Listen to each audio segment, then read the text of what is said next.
Panaginip lang ba to? Magpapakasal? At parang alam nilang lahat, kaya sila ganun kumilos. Si Kuya Angelo, si Tita Gemma, pati si Lola, si Yuri. Alam niya to nung binigay niya yung singsing. Alam niya to nung binigay niya yung singsing. Ako lang yung hindi nakakaalam. Ako na-engage. Ako yung mukhang...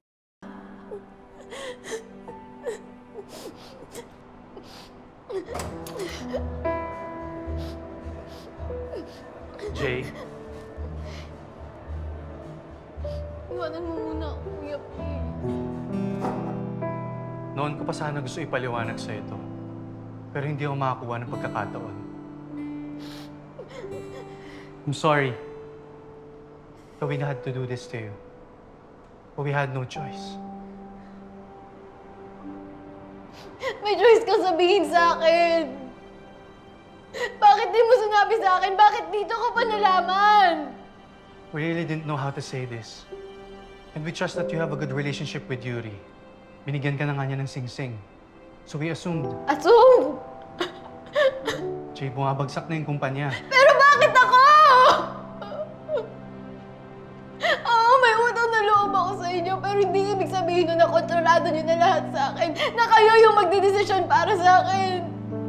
Kuya, hindi niyo man lang tinanong yung opinion ko. We talked to Tita Jenna about this. At bakit siya ang kinausap niyo tungkol dito? Dahil siyang nanay mo. Siya pa rin ang magulang mo. Si Mama kinausap niyo si Papa! Hiningi niyo ba yung permiso niya?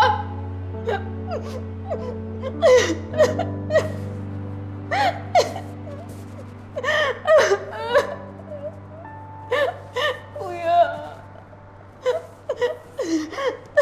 alam ko ang dami kong nagawang mali.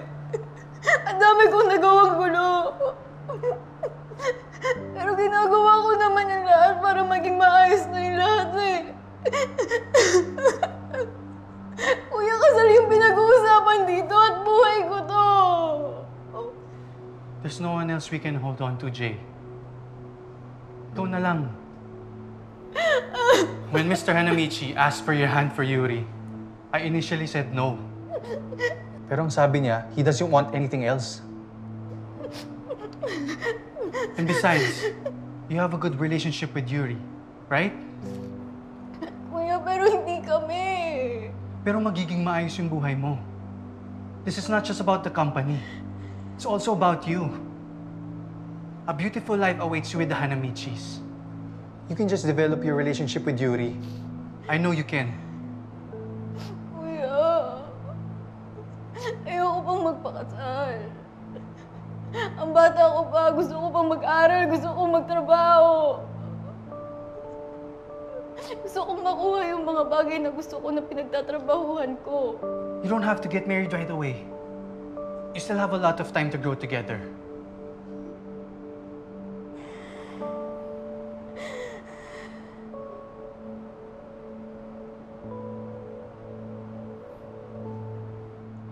Just think about it, Jay.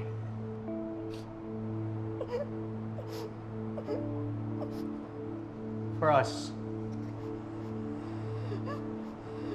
For you.